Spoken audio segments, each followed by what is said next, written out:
Desesperado, el millonario lloraba por la pérdida de su hijo, hasta que una niña mendiga apareció, sucia y jadeante, y gritó: «Tío, tu hijo está vivo». Todos quedaron en shock, y lo que ella reveló lo cambió todo para siempre. Deja tu me gusta en el video para seguir viendo y comenta desde qué ciudad nos estás acompañando. La lluvia caía con fuerza sobre Valencia aquella tarde de noviembre. El cielo plomizo parecía reflejar a la perfección el estado de ánimo de Alejandro Montero, mientras contemplaba, con mirada perdida, la fotografía de su hijo Mateo sobre su escritorio de caoba. Habían pasado ya 3 años desde aquel fatídico día en que el pequeño de 8 años había desaparecido durante una excursión escolar a la Albufera, dejando tras de sí solo un zapato junto a la orilla del lago y un vacío imposible de llenar. «Señor Montero, tiene una reunión en 5 minutos», anunció Carmen, su secretaria, asomando tímidamente la cabeza por la puerta del despacho. Alejandro asintió sin apartar la mirada de la fotografía. En ella, Mateo sonreía mostrando el hueco de un diente recién caído, con su característico pelo castaño revuelto y esos ojos verdes que había heredado de su madre. «Cancélala», respondió finalmente. «No estoy en condiciones de discutir sobre cifras y proyecciones hoy». Carmen conocía perfectamente lo que significaba aquella fecha. 3 años exactos desde que declararon oficialmente el caso cerrado. 3 años desde que las autoridades habían dado por finalizada la búsqueda tras meses de rastreos infructuosos. 3 años desde que Alejandro tuvo que aceptar que nunca volvería a ver a su pequeño. Montero Empresas seguía siendo uno de los emporios inmobiliarios más importantes de la costa mediterránea española. Los edificios más emblemáticos de Valencia llevaban su firma, y su fortuna no había hecho más que crecer en los últimos años. Pero para Alejandro, todo eso carecía de sentido desde que Mateo no estaba a su lado. El sonido de su teléfono interrumpió sus pensamientos. Era Javier, su hermano. «¿Has visto las noticias?», preguntó sin más preámbulos. «No estoy para noticias hoy, Javier», respondió Alejandro con voz cansada. «Deberías encender la televisión. Han encontrado restos de ropa infantil cerca de donde desapareció Mateo. La policía ha reabierto el caso». Alejandro sintió que el corazón se le detenía. Después de tanto tiempo, después de haber intentado aceptar lo inaceptable, volvía la incertidumbre. Encendió el televisor de su despacho con manos temblorosas. El noticiero local mostraba imágenes de la zona de la Albufera acordonada. Un presentador explicaba que unos pescadores habían encontrado prendas que podrían pertenecer al niño desaparecido 3 años atrás. «Iré ahora mismo», dijo Alejandro, colgando sin despedirse. En menos de 1 hora, su Audi negro se detenía junto al cordón policial. La lluvia había amainado, pero el aire húmedo calaba hasta los huesos. Varios periodistas reconocieron al instante al empresario y se acercaron en tropel, bombardeándolo con preguntas que él ignoró mientras avanzaba decidido hacia el comisario Ramírez, quien dirigía las operaciones. «Alejandro, no deberías estar aquí», dijo el comisario con gesto grave. «Te llamaré en cuanto tengamos algo concreto. Es mi hijo, Ramírez. No me pidas que me quede esperando en casa». El comisario asintió comprensivamente. Habían sido amigos desde la universidad, y fue precisamente esa amistad la que había llevado a Ramírez a implicarse personalmente en el caso, incluso cuando sus superiores habían ordenado cerrarlo. «Han encontrado una camiseta y un pantalón corto», explicó en voz baja. «Son similares a los que llevaba Mateo el día que desapareció, pero después de tanto tiempo y expuestos a los elementos, es difícil confirmar nada». Alejandro cerró los ojos, intentando contener la mezcla de emociones que lo invadían. «Hay algo más», añadió Ramírez tras una pausa. Junto a la ropa había un juguete, un avión pequeño de metal, pintado de azul. El empresario abrió los ojos de golpe. ¿Un Spitfire? ¿Con las iniciales MM grabadas en la parte inferior? El comisario lo miró sorprendido. Sí, exactamente. ¿Cómo lo sabes? Porque yo mismo lo mandé a hacer para él. Era una pieza única, un regalo por su cumpleaños. Mateo lo llevaba siempre consigo. Era su... La voz se le quebró antes de poder terminar la frase. Una ráfaga de viento frío azotó la zona, trayendo consigo nuevas nubes cargadas de lluvia. Los policías comenzaron a recoger el material, conscientes de que pronto sería imposible seguir trabajando bajo el aguacero que se avecinaba. «Deberías volver a casa, Alejandro», sugirió Ramírez. «Te mantendré informado de cualquier novedad». Pero Alejandro no podía moverse. Contemplaba el lago con la sensación de que Mateo podría emerger en cualquier momento de entre las aguas tranquilas, sonriendo como en aquella fotografía que presidía su despacho. Cuando la lluvia comenzó a caer nuevamente, decidió finalmente regresar a su vehículo.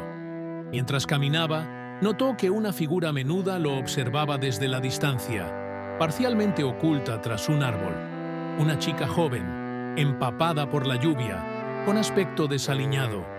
Sus miradas se cruzaron durante un instante y Alejandro sintió un escalofrío recorrerle la espalda.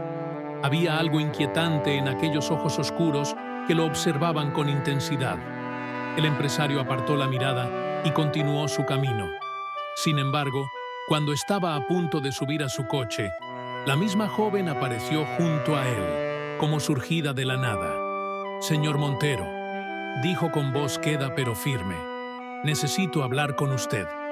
«¿Quién eres?», preguntó Alejandro, sorprendido. No recordaba haberla visto nunca. «Me llamo Lucía, Lucía Durán, y sé cosas sobre su hijo». «¿Mi hijo?». El corazón de Alejandro dio un vuelco. «¿Qué sabes de Mateo?». La joven miró nerviosa a su alrededor antes de responder. «No aquí. Hay demasiada gente. Podríamos ir a algún lugar más tranquilo». Alejandro dudó. Podría tratarse de otra oportunista, alguien que buscaba aprovecharse de su dolor y su fortuna, como tantos otros que habían aparecido tras la desaparición de Mateo, afirmando tener información privilegiada que siempre resultaba falsa. «No tengo tiempo para juegos», respondió con frialdad. «Si sabes algo, díselo a la policía». Se disponía a entrar en su coche cuando la chica pronunció unas palabras que lo dejaron paralizado. «Tiene una marca de nacimiento en forma de estrella azul en el brazo derecho, justo debajo del hombro». Alejandro se volvió lentamente, con el rostro desencajado. Aquel detalle nunca había salido a la luz pública. Era algo íntimo, algo que solo conocían las personas más cercanas a la familia. «¿Cómo sabes eso?», preguntó con un hilo de voz. «Porque lo he visto», respondió Lucía, sosteniendo su mirada. «He visto a Mateo. Y está vivo, señor Montero. Su hijo está vivo». La lluvia arreciaba ahora, golpeando con fuerza los paraguas de los periodistas que seguían apostados a cierta distancia. Algunos miraban con curiosidad hacia el empresario y la extraña joven que conversaban junto al coche. «Sube», ordenó finalmente Alejandro, señalando el asiento del copiloto. «Vamos a hablar, pero no aquí». Mientras el Audi negro se alejaba del lugar, en el asiento trasero de un Mercedes gris aparcado a poca distancia, Javier Montero observaba la escena con el ceño fruncido. Tomó su teléfono y marcó un número. «Tenemos un problema», dijo en cuanto respondieron al otro lado. «Alejandro acaba de irse con una chica. Parece que sabe algo».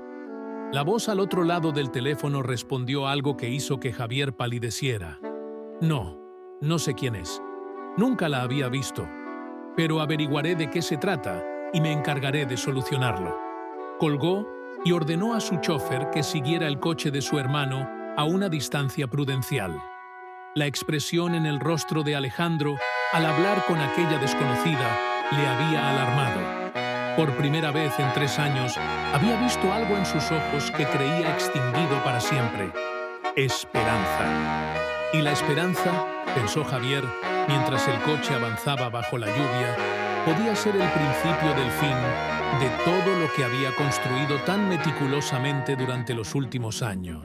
El café, el Siglo, situado en el centro histórico de Valencia, estaba prácticamente vacío a aquella hora de la tarde. Alejandro eligió una mesa apartada, en un rincón desde donde podía ver la entrada y el resto del local. Lucía se sentó frente a él, visiblemente incómoda en aquel entorno elegante que contrastaba con su aspecto desaliñado.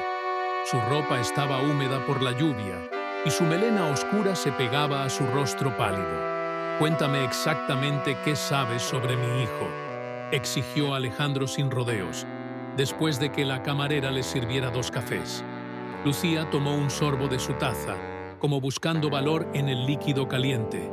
«Hace 6 meses empecé a trabajar limpiando en una casa en las afueras de Sagunto», comenzó. «Una finca aislada, propiedad de un hombre llamado Gabriel Vega. Necesitaba el dinero y no hice demasiadas preguntas». Alejandro frunció el ceño. No recordaba conocer a ningún Gabriel Vega. «Al principio solo me permitían limpiar ciertas zonas de la casa», continuó la joven. «Pero un día, mientras limpiaba, escuché a un niño llorar. Me dijeron que era el sobrino del señor Vega, que vivía con él porque sus padres habían sufrido un percance. Lo llamaban Lucas». «¿Lucas?», interrumpió Alejandro. «¿Qué tiene que ver esto con Mateo?».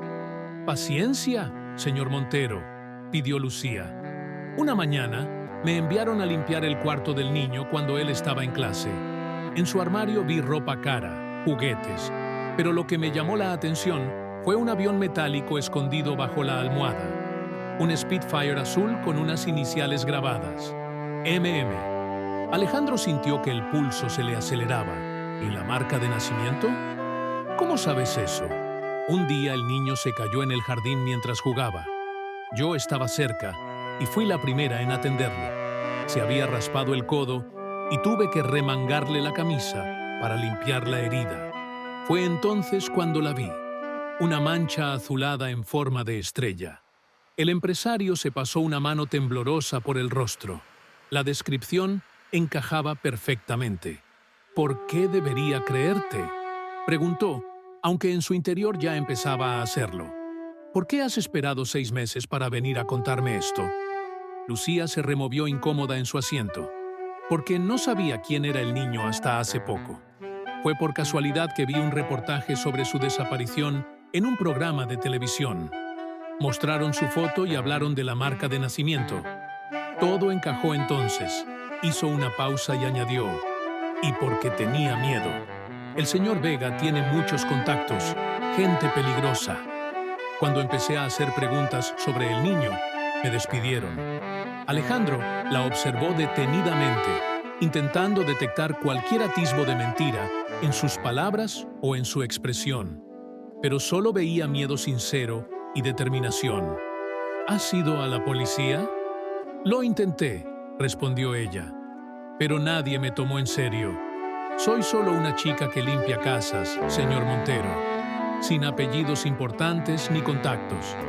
Me dijeron que era un caso cerrado y que no podían reabrir una investigación basándose en corazonadas de una empleada doméstica». Un silencio tenso se instaló entre ambos. Por la ventana del café, Alejandro vio pasar a gente apresurada bajo la lluvia. Personas con vidas normales, ajenas al torbellino de emociones que los sacudía en ese momento. «¿Podrías llevarme a esa casa? ¿Podrías mostrarme dónde está mi hijo?». «No es tan sencillo». Lucía bajó la voz. «La seguridad es muy estricta. Hay cámaras, guardias. No podemos simplemente presentarnos allí». Alejandro golpeó la mesa con el puño, sobresaltando a la joven y atrayendo miradas de los pocos clientes presentes. «Es mi hijo. Maldita sea. Si lo que dices es cierto, si Mateo está vivo, moveré cielo y tierra para recuperarlo». «Le creo», respondió ella con firmeza. «Pero necesitamos ser inteligentes. Si alertamos a esa gente, podrían trasladar al niño a otro lugar, y entonces lo perderíamos de nuevo». El empresario se reclinó en su silla, intentando ordenar sus pensamientos. 3 años de duelo, de resignación, se desmoronaban ante la posibilidad de que Mateo siguiera con vida. Pero una parte de él, la parte racional, le advertía que debía ser cauto.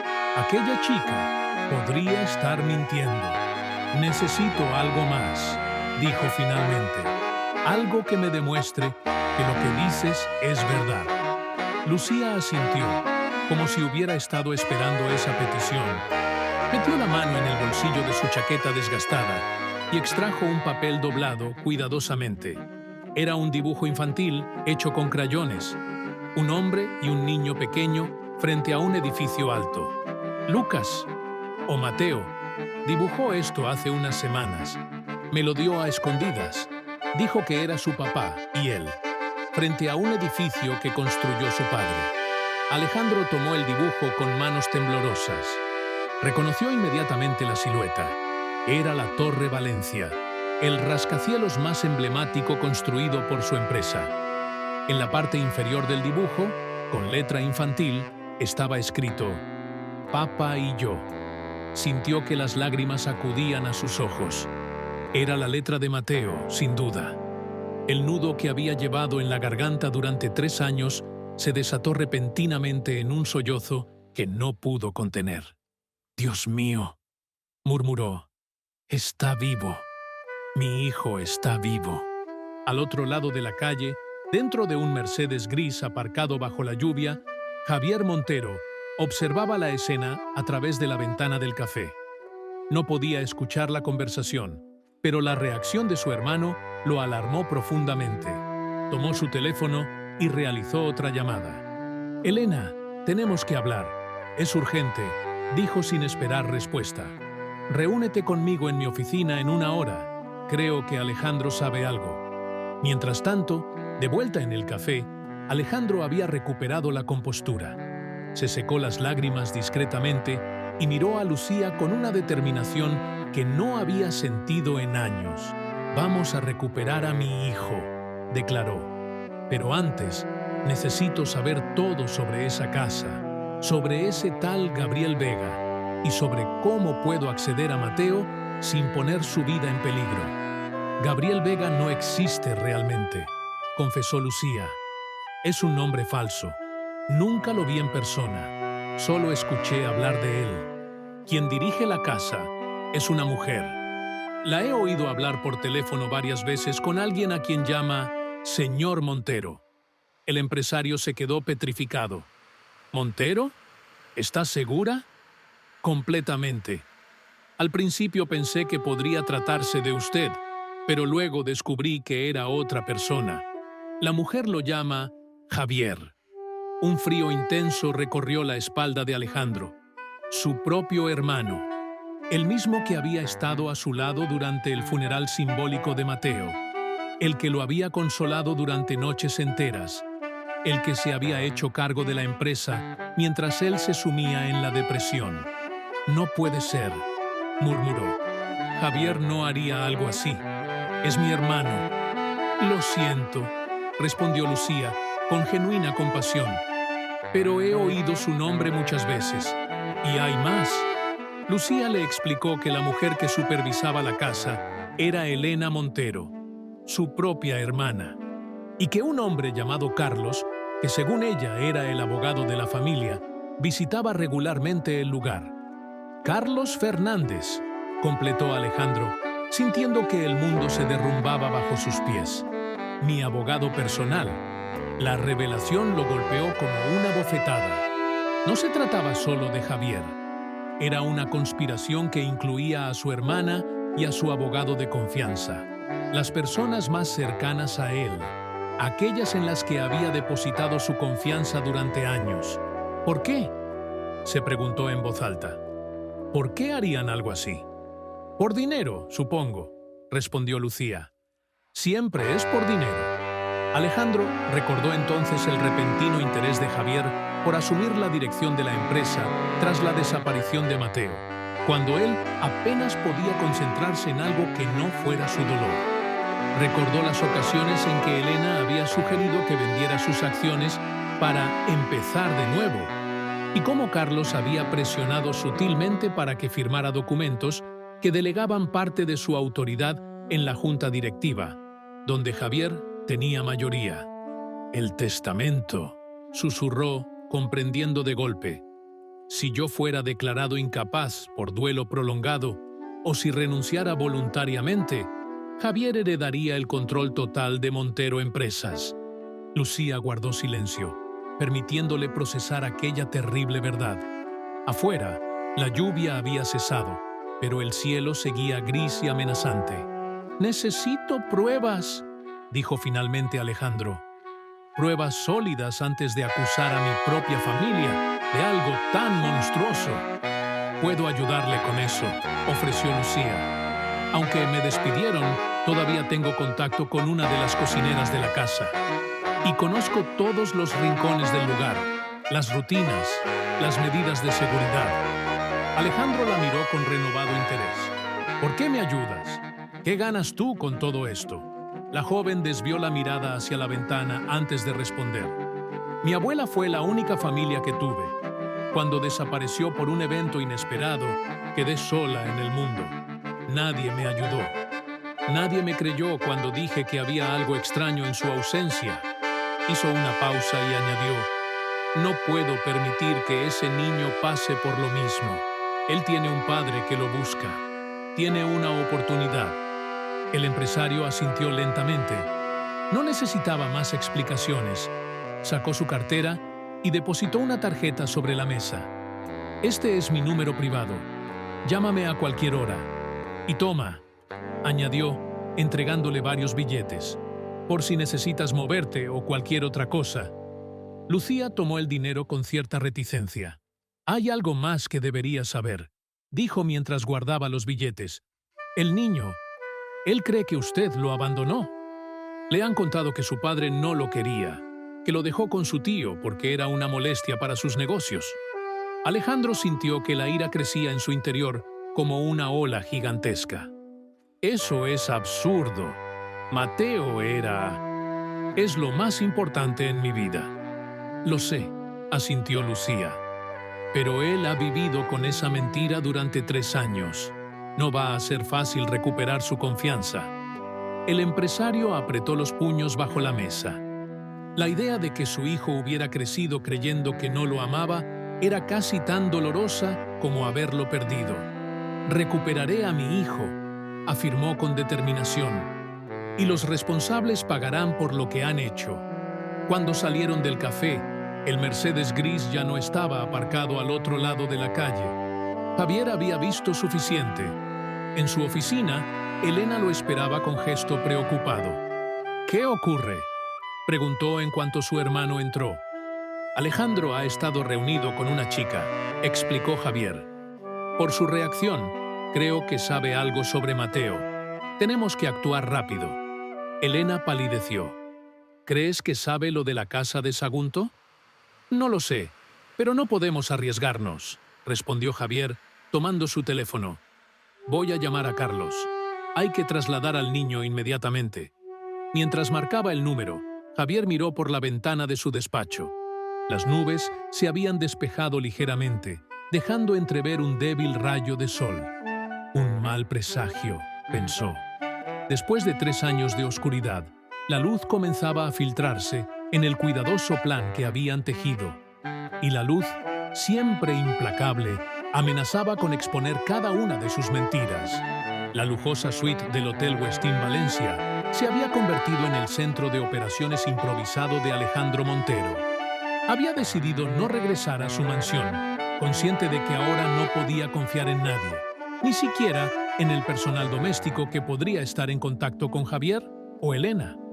El empresario contemplaba la ciudad desde el amplio ventanal mientras esperaba a Lucía, quien había prometido traer información crucial sobre la casa de Sagunto.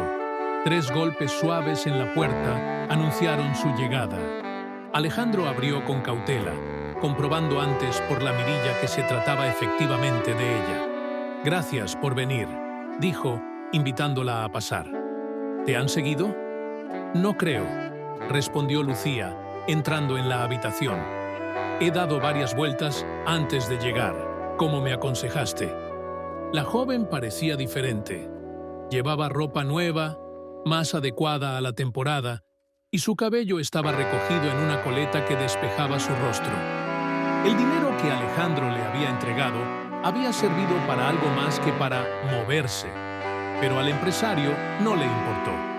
Era lo mínimo que podía hacer por la persona que le había devuelto la esperanza. «He hablado con Pilar, la cocinera», anunció Lucía sacando un pequeño cuaderno de su bolso. «Me ha confirmado que el niño sigue allí, pero hay movimiento inusual en la casa. Están haciendo maletas». Alejandro sintió que el pánico lo invadía. Estaban planeando llevarse a Mateo. «¿Cuánto tiempo tenemos?» «No mucho», respondió ella. «Pilar ha escuchado que planean trasladarlo mañana por la tarde a una propiedad en la costa, cerca de Alicante». El empresario se pasó una mano por el pelo, intentando mantener la calma. Solo tenían unas horas para actuar. «He dibujado un plano de la casa», continuó Lucía, abriendo su cuaderno y mostrándole un esquema detallado. «Aquí está la habitación de Matt, de Lucas. Hay 2 guardias que se turnan en la entrada principal y cámaras de seguridad en todo el perímetro, pero conozco un acceso por la parte posterior que no está vigilado. Es por donde los jardineros entran el material pesado». Alejandro estudió el plano con atención. ¿Y la seguridad interior? «Hay un sistema de alarma, pero Pilar conoce la clave. Me la ha facilitado», señaló unos números anotados en la esquina del dibujo. «El problema es que por las noches siempre hay alguien despierto. Elena suele quedarse hasta tarde trabajando en su despacho, que está justo al lado de la escalera principal. ¿Mi hermana está allí personalmente?» «Casi todos los días. Es quien supervisa todo lo relacionado con el niño». Alejandro sintió una punzada de dolor al imaginar a su propia hermana participando activamente en aquella crueldad. «Necesitamos un plan», murmuró, más para sí mismo que para Lucía. «No puedo simplemente presentarme allí y llevármelo». «Hay algo más», dijo la joven. «Pilar me ha contado que mañana por la mañana, antes del traslado, tienen prevista una visita. Alguien importante vendrá a supervisar todo». «¿Quién?» «Tu hermano, Javier». El empresario se quedó en silencio, procesando la información. Tal vez podría usar aquella visita a su favor. Si conseguía pruebas, evidencias irrefutables de la implicación de su familia en el secuestro, podría... El sonido de su teléfono interrumpió sus pensamientos. Era un número desconocido. Dudó antes de contestar, pero finalmente lo hizo. «Diga». «Alejandro, soy yo, Ramírez». La voz del comisario sonaba tensa. «Tenemos que hablar urgentemente. Hay novedades sobre el caso de Mateo». «¿Qué tipo de novedades?», preguntó Alejandro, haciendo una seña a Lucía para que guardara silencio. «Preferiría decírtelo en persona. ¿Puedes venir a la comisaría?». Alejandro dudó. No podía arriesgarse a dejar solo el hotel en aquel momento crítico, pero Ramírez era su amigo desde hacía años, la única persona en la que aún confiaba dentro del sistema. «Lo siento, pero no puedo en este momento. ¿Podrías pasarte por el Hotel Westin? Estoy en la suite 1507. Hubo un silencio al otro lado de la línea. «¿El Westin? ¿Ya no estás en tu casa?». «Es una larga historia, Ramírez. Te lo explicaré cuando llegues». «De acuerdo», concedió el comisario. «Estaré allí en media hora». Cuando colgó, Lucía lo miraba con expresión preocupada.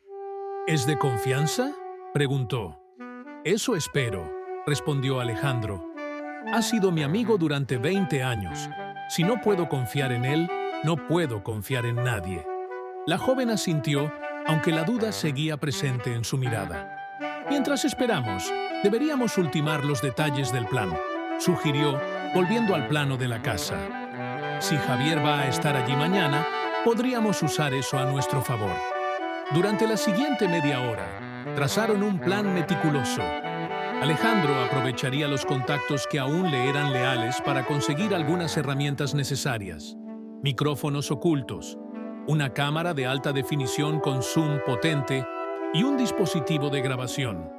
La idea era obtener pruebas irrefutables que incriminaran a su familia antes de intentar recuperar a Mateo.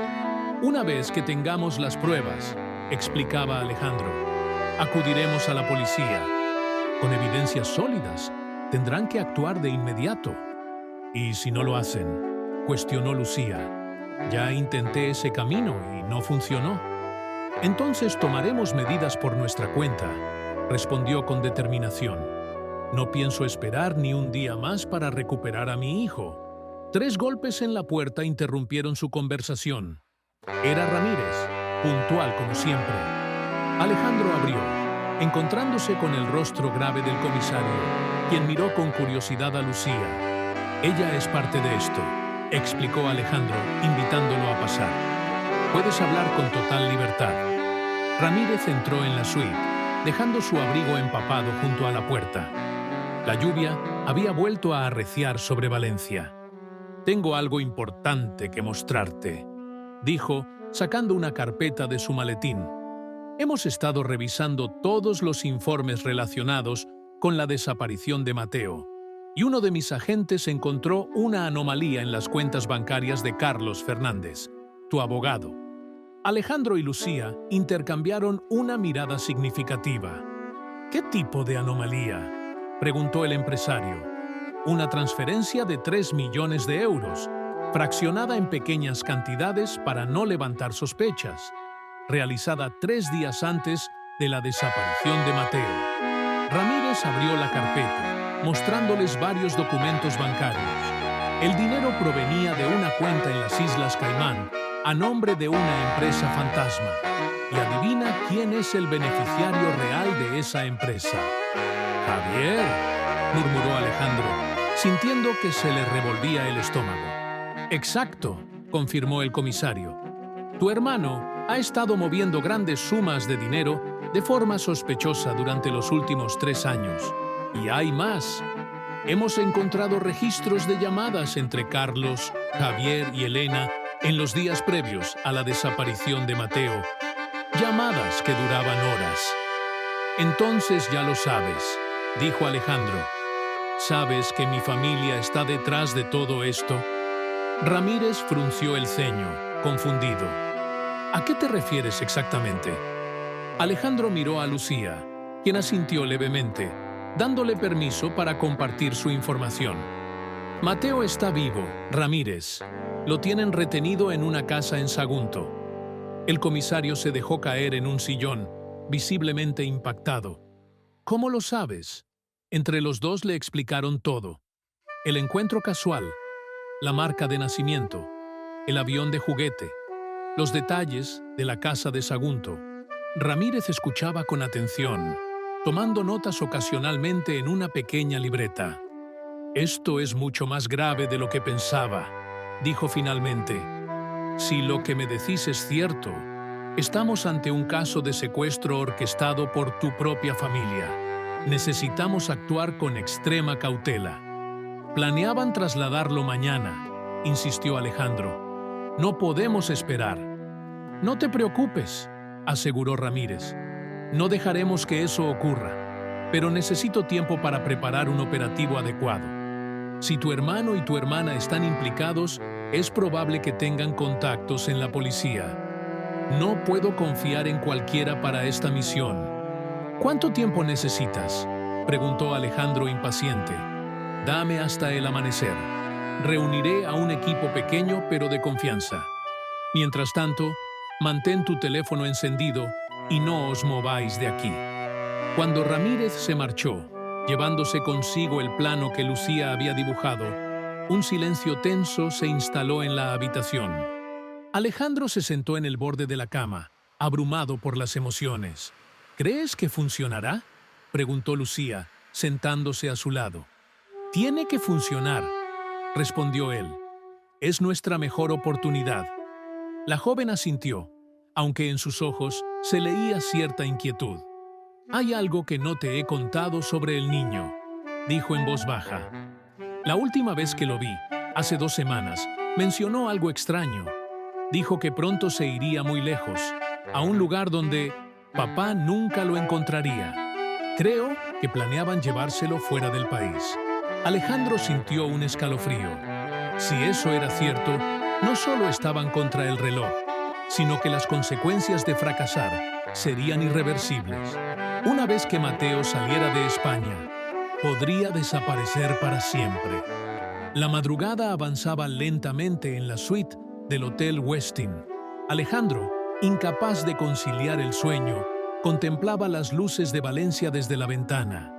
A su espalda, Lucía dormitaba en el sofá, exhausta tras las intensas horas de planificación. El empresario consultó su reloj.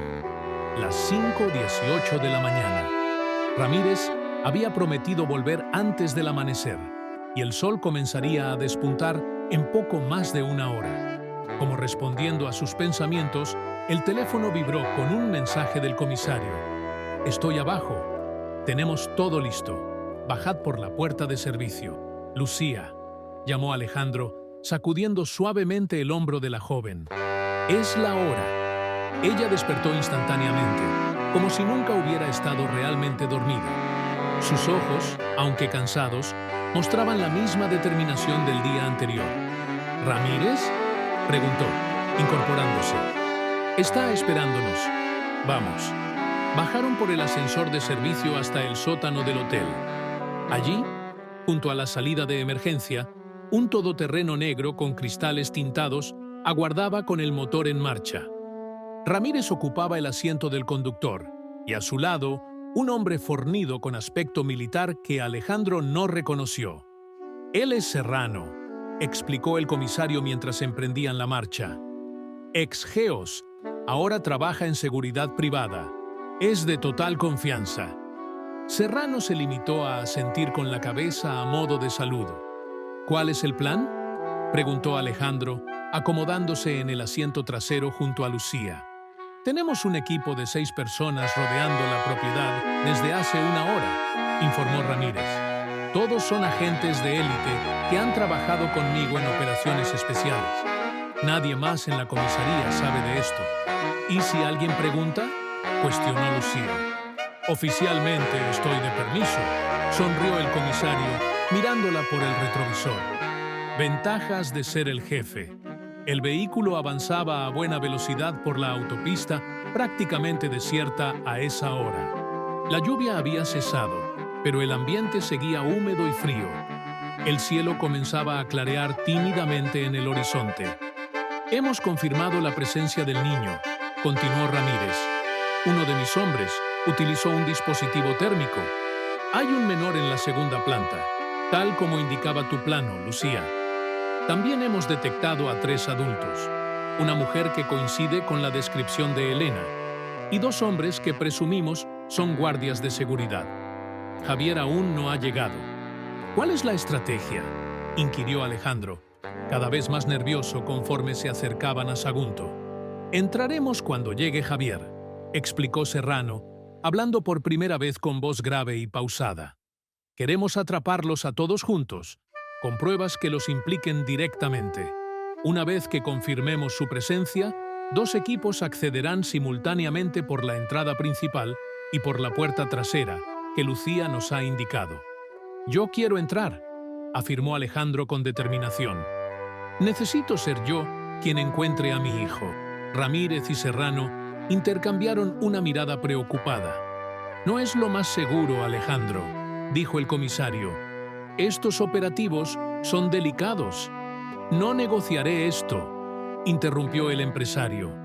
«He pasado 3 años creyendo que mi hijo había desaparecido. Si está ahí dentro, seré yo quien lo encuentre». Tras un breve silencio, Ramírez asintió. «De acuerdo, irás con el equipo de Serrano por la entrada posterior, pero seguirás sus instrucciones al pie de la letra. ¿Entendido?». Alejandro aceptó, sabiendo que era lo máximo que podía conseguir. «¿Y yo?», preguntó Lucía. «También quiero entrar. Conozco la casa mejor que nadie. Precisamente por eso te necesitamos fuera», explicó Serrano. «Nos guiarás por comunicación remota. Estarás en la furgoneta de vigilancia con otro agente, siguiendo nuestros movimientos por las cámaras que llevaremos». La joven pareció decepcionada, pero no protestó. Entendía la importancia de su papel.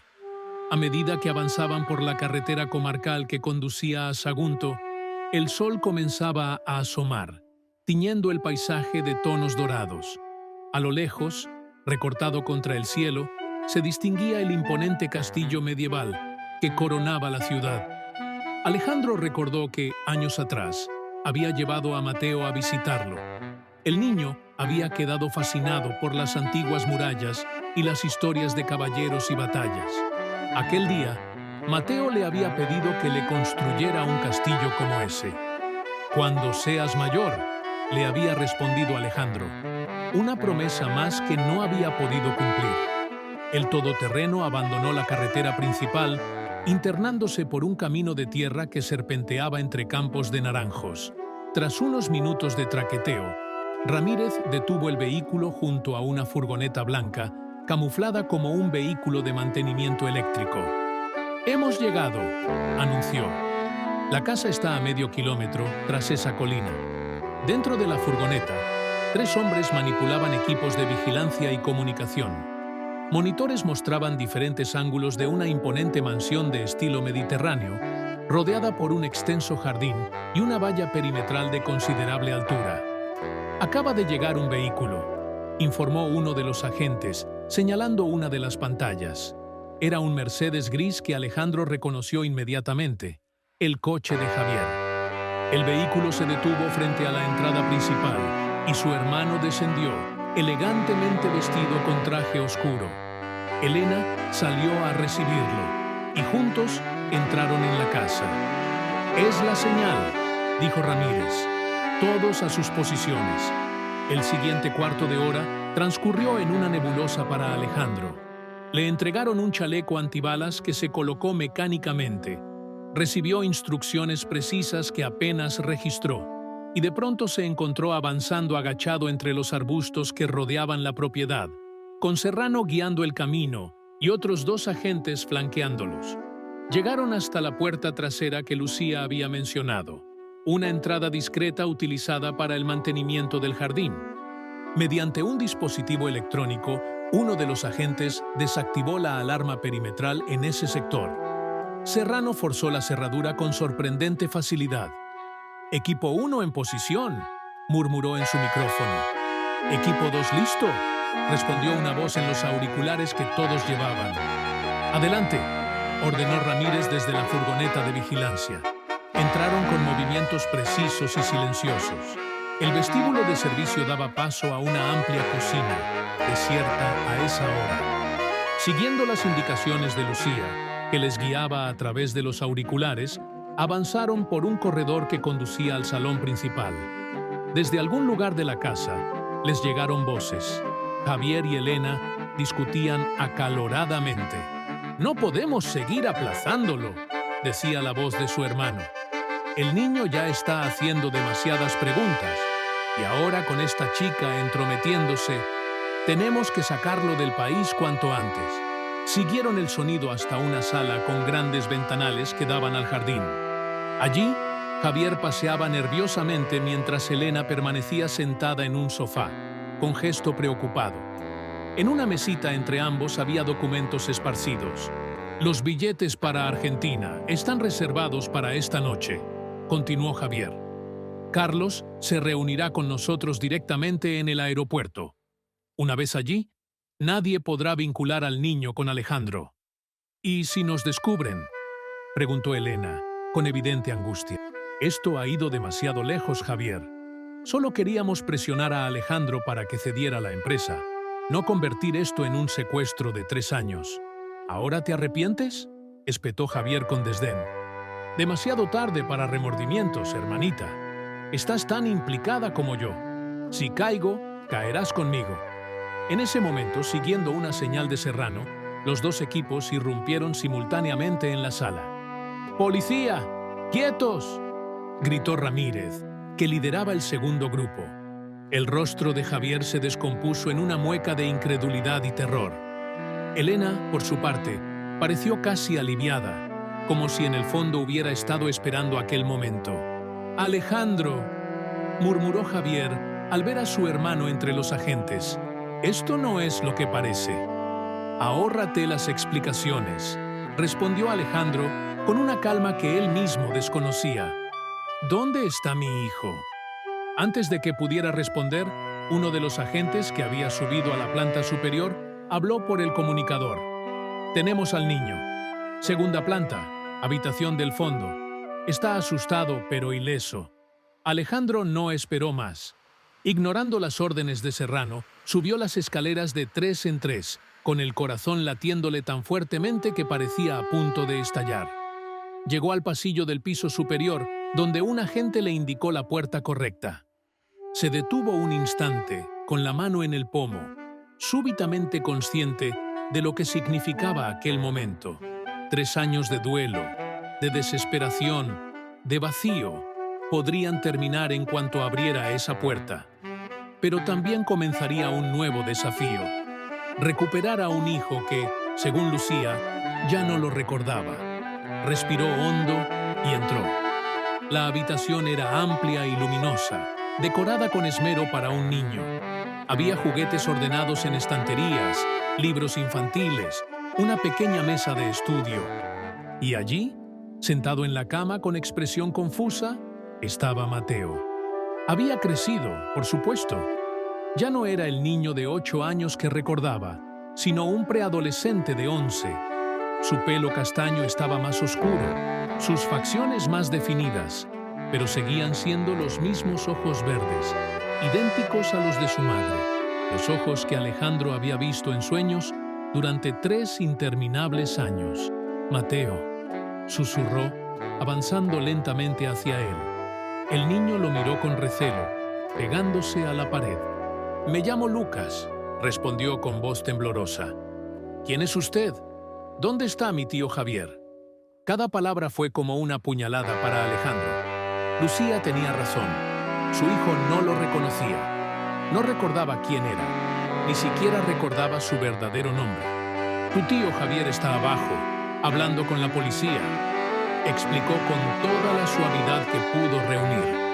«No tienes que tener miedo. Nadie va a hacerte daño». Se acercó un poco más, sentándose en el borde de la cama, manteniendo una distancia prudencial para no asustarlo. «¿Eres policía?», preguntó el niño, estudiándolo con curiosidad. «No», sonrió tristemente Alejandro. «Soy…», dudó, sin saber cómo continuar. «Soy alguien que te ha estado buscando durante mucho tiempo». Mateo frunció el ceño, confundido. «¿Por qué me buscabas?». «Porque eres muy importante para mí», respondió Alejandro, conteniendo la emoción que amenazaba con desbordarle. «Más importante que cualquier otra persona en el mundo».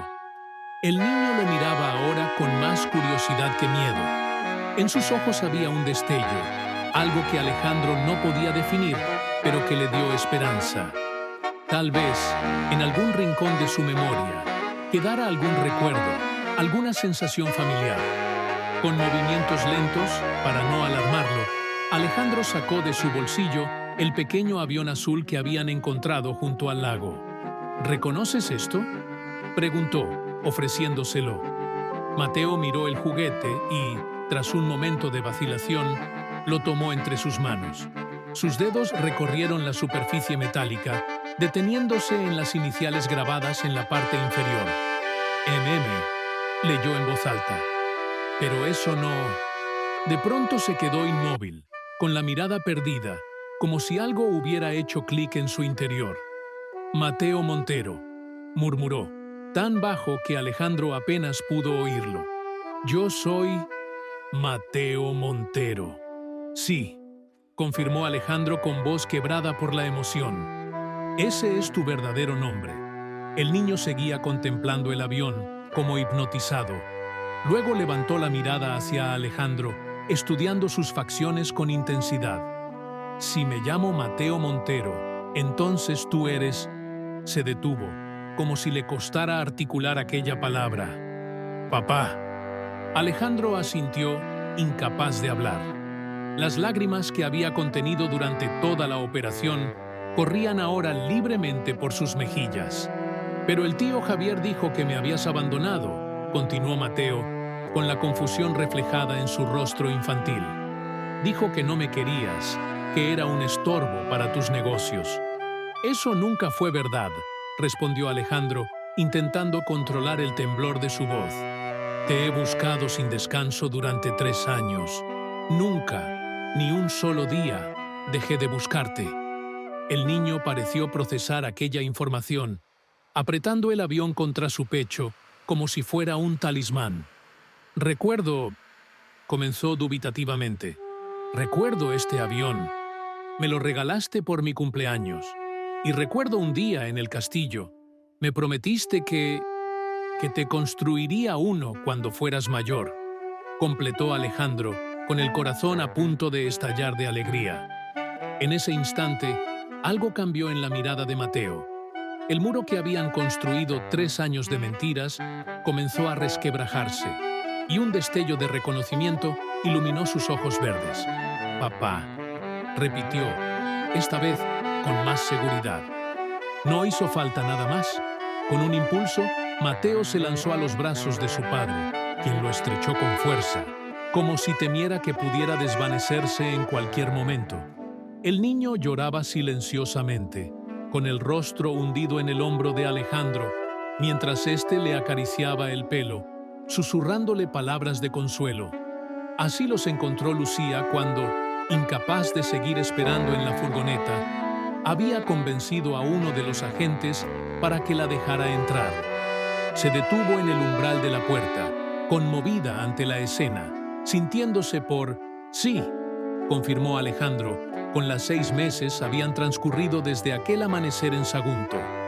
El invierno había dado paso a una primavera excepcional, y ahora, en pleno verano, Valencia resplandecía bajo un sol radiante. Alejandro contemplaba el Mediterráneo desde la terraza de su nueva casa, en el Saler, una elegante construcción de líneas contemporáneas situada a pocos metros de la playa. El sonido rítmico de las olas resultaba hipnótico, terapéutico, como el latido constante de un corazón que nunca se detiene. «Papá, mira lo que he encontrado». La voz de Mateo lo arrancó de sus pensamientos. El niño corría por la arena con algo brillante en la mano. Sus mejillas estaban sonrosadas por el sol y el ejercicio, y su sonrisa, esa sonrisa que Alejandro había temido no volver a ver jamás, iluminaba su rostro. Resultaba difícil creer que solo medio año atrás, ese mismo niño se hacía llamar Lucas y miraba a su padre como a un desconocido. «¿Qué tienes ahí, campeón?», preguntó Alejandro, mientras su hijo subía los escalones que conectaban la playa con la terraza. «Una caracola perfecta. Es la más grande que he visto nunca», explicó Mateo, mostrándole su hallazgo con orgullo. «Lucía dice que trae buena suerte si puedes escuchar el mar en ella». Alejandro sonrió. Lucía, la joven que lo había cambiado todo, que había devuelto la esperanza a su vida cuando parecía definitivamente perdida. Miró hacia la playa y la vio allí, recogiendo sus cosas tras la sesión de buceo con Mateo. Su largo cabello oscuro, ahora húmedo por el agua de mar, brillaba bajo el sol del mediodía. Después del rescate de Mateo, Alejandro le había ofrecido a Lucía un puesto en su empresa. Ella lo había rechazado, explicando que prefería mantener su independencia. Sin embargo, aceptó convertirse en la tutora personal de Mateo durante su periodo de readaptación, una tarea para la que demostró tener un talento natural. Con el tiempo, se había convertido en una presencia constante en sus vidas, una especie de hermana mayor para Mateo y una amiga insustituible para Alejandro. Y quizás, pensó el empresario mientras la observaba acercarse, algo más que una amiga. «¿En qué piensas con esa cara de preocupación?», preguntó Lucía al llegar a la terraza, dejando su bolsa de playa en el suelo. «Hoy es un día para celebrar, no para fruncir el ceño». Tenía razón. Ese día se cumplían exactamente 6 meses desde que los tribunales habían dictado sentencia contra Javier, Elena y Carlos. Los 3 habían sido condenados a penas severas por el secuestro de Mateo y la conspiración contra Alejandro. Las pruebas recogidas en la casa de Sagunto, sumadas a la documentación financiera que vinculaba las cuentas de los 3 implicados, habían resultado irrefutables. «No estoy preocupado», respondió Alejandro con una sonrisa. «Solo pensativo. Han sido 6 meses intensos, los mejores 6 meses de mi vida», exclamó Mateo, quien había vuelto a bajar a la playa para seguir explorando. «Venid a buscar conchas conmigo». Lucía y Alejandro intercambiaron una mirada cómplice. La recuperación del niño había sido sorprendentemente rápida. Los psicólogos habían advertido que podrían pasar años antes de que Mateo superara completamente el trauma del secuestro y la manipulación. Pero el pequeño había demostrado una resiliencia extraordinaria. Los recuerdos auténticos de su vida con su padre habían comenzado a aflorar poco a poco, desplazando las mentiras con las que Javier y Elena habían intentado programarlo. «Es asombroso lo bien que está», comentó Lucía mientras ambos bajaban a la playa para unirse a Mateo. «El doctor Márquez dice que nunca había visto una recuperación así, en un caso de alienación tan severa». «Es gracias a ti», respondió Alejandro con sinceridad. «Tu presencia ha sido fundamental. Eres el puente entre su vida como Lucas y su realidad como Mateo». La joven se sonrojó ligeramente, algo que raramente ocurría.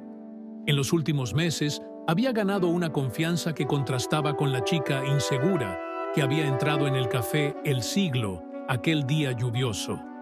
«Me alegra haber podido ayudar», dijo finalmente. «Después de todo, si no fuera por Mateo, yo seguiría limpiando casas ajenas sin un futuro claro». Era cierto que la vida de Lucía también había cambiado drásticamente. Con la recompensa que Alejandro le había otorgado por encontrar a su hijo, una suma que ella había intentado rechazar sin éxito, había podido matricularse en la universidad para estudiar psicología infantil. Sus experiencias con Mateo la habían inspirado a especializarse en el tratamiento de niños traumatizados. Se unieron a Mateo en su búsqueda de tesoros marinos. El niño había desarrollado una fascinación por el océano desde que se habían mudado a aquella casa frente al mar. Alejandro había decidido abandonar la mansión familiar en el centro de Valencia, demasiado cargada de recuerdos dolorosos, y empezar de cero en aquel paraíso costero. La distancia física de la ciudad parecía simbolizar también la distancia emocional que necesitaban para sanar. «¡Mirad! ¡Una estrella de mar!», exclamó Mateo, señalando algo en la orilla. Mientras el niño corría hacia su nuevo descubrimiento, Alejandro aprovechó para hablar con Lucía sobre algo que llevaba días rondándole la cabeza. «He recibido una oferta para expandir la empresa a Barcelona», comentó, aparentemente de forma casual. «Sería un proyecto importante. Nos llevaría al menos 1 año establecernos allí». Lucía lo miró con expresión indescifrable. «Entiendo. ¿Cuándo os marcharíais?» «Ese es el asunto», respondió Alejandro, deteniéndose para mirarla directamente a los ojos. «No he decidido si aceptar. Y si lo hago, me gustaría que vinieras con nosotros». La joven bajó la mirada hacia la arena húmeda bajo sus pies. Parecía estar procesando cuidadosamente sus palabras antes de responder. «¿Como tutora de Mateo?» «Como lo que tú quieras ser», respondió él con suavidad. «Como tutora de Mateo, como estudiante en Barcelona, como...» Hizo una pausa, buscando las palabras adecuadas. «Como parte de nuestra familia, si eso es lo que deseas». Lucía levantó la mirada, con una mezcla de sorpresa y algo más en sus ojos oscuros. Antes de que pudiera responder, Mateo regresó corriendo con su hallazgo, una pequeña estrella de mar de color naranja intenso. «¡Es preciosa!», exclamó Lucía, agachándose para examinarla. «Pero tenemos que devolverla al agua pronto para que siga viviendo. ¿De acuerdo?» Mateo asintió con seriedad. En los últimos meses había desarrollado un profundo respeto por la naturaleza, especialmente por las criaturas marinas. «Papá dice que nos vamos a mudar a Barcelona», comentó el niño, sorprendiendo a ambos adultos. «¿Vendrás con nosotros, Lucía?» Alejandro miró a su hijo con asombro. No recordaba haberle mencionado la posibilidad del traslado. ¿Cómo sabes lo de Barcelona?, preguntó. Mateo se encogió de hombros con esa franqueza desarmante propia de los niños. Te escuché hablando por teléfono el otro día. Decías que era una oportunidad muy buena, pero que tenías que consultarlo con la familia. Sonrió con picardía. Y Lucía es familia, ¿verdad? Alejandro intercambió una mirada con la joven, quien parecía tan sorprendida como él. En los 6 meses que llevaban viviendo en aquella extraña pero armoniosa configuración, ninguno de los adultos había definido exactamente qué eran el uno para el otro. Amigos, sin duda. Cómplices en el cuidado de Mateo, por supuesto. Pero había algo más, algo no dicho que flotaba entre ellos desde hacía semanas. Claro que es familia, respondió finalmente Alejandro, sin apartar la mirada de Lucía. Si ella quiere serlo. El momento quedó suspendido entre los tres, con el sonido de las olas como único testigo. Finalmente, Lucía sonrió.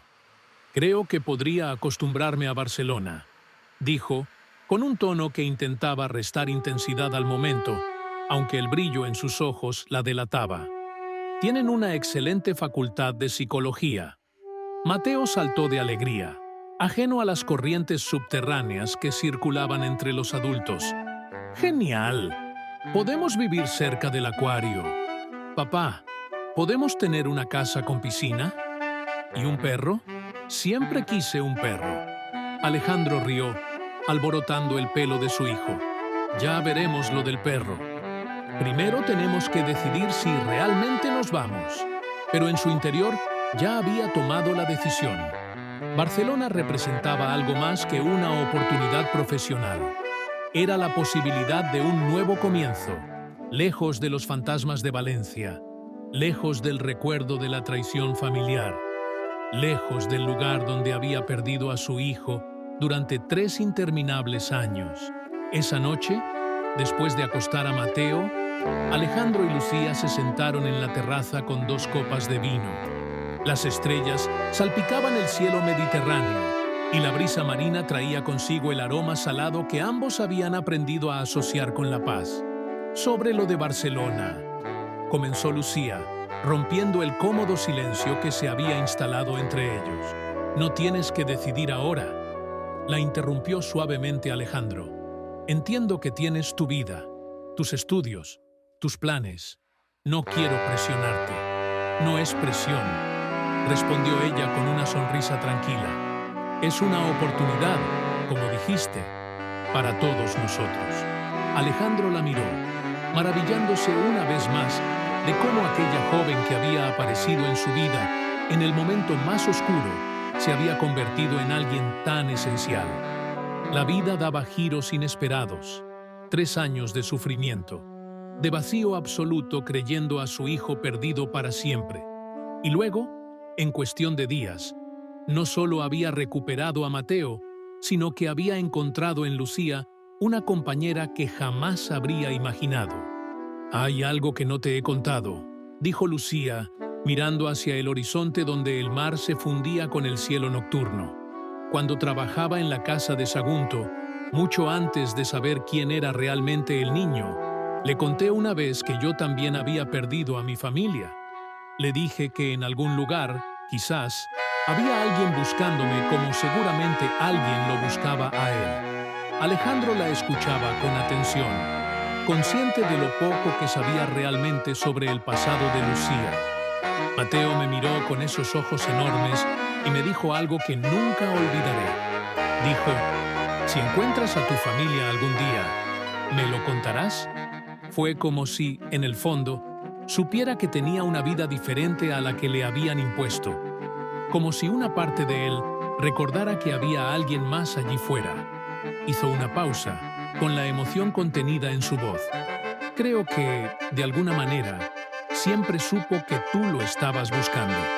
Alejandro sintió que se le formaba un nudo en la garganta. La idea de que Mateo, incluso bajo el nombre de Lucas y rodeado de mentiras, hubiera mantenido viva esa conexión invisible con él, era abrumadora. ¿Y tú, Lucía, has encontrado a tu familia?, preguntó con suavidad. Ella giró el rostro hacia él, con una lágrima brillando en su mejilla iluminada por la luna. «Quizás sí», respondió en un susurro.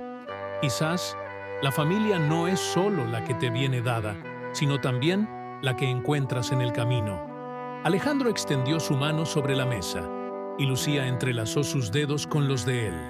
Era un gesto simple, pero cargado de significado. Un pacto silencioso, una promesa de permanecer juntos en ese camino que habían empezado a recorrer. En la habitación contigua, Mateo dormía plácidamente, con el pequeño avión Spitfire sobre su mesita de noche, como un vigilante de sus sueños. Ya no tenía pesadillas sobre aquellos años perdidos. Ahora soñaba con el mar, con Barcelona, con todas las aventuras que le esperaban junto a su padre y Lucía. El caso Montero, como lo habían denominado los medios, había conmocionado a la sociedad valenciana. Un empresario prominente, víctima de una conspiración familiar para usurpar su fortuna, usando a su propio hijo como peón. Javier enfrentaba una condena de 12 años. Elena, considerada cómplice pero no instigadora, 9. Y Carlos, el abogado que había orquestado la parte legal del plan, 10.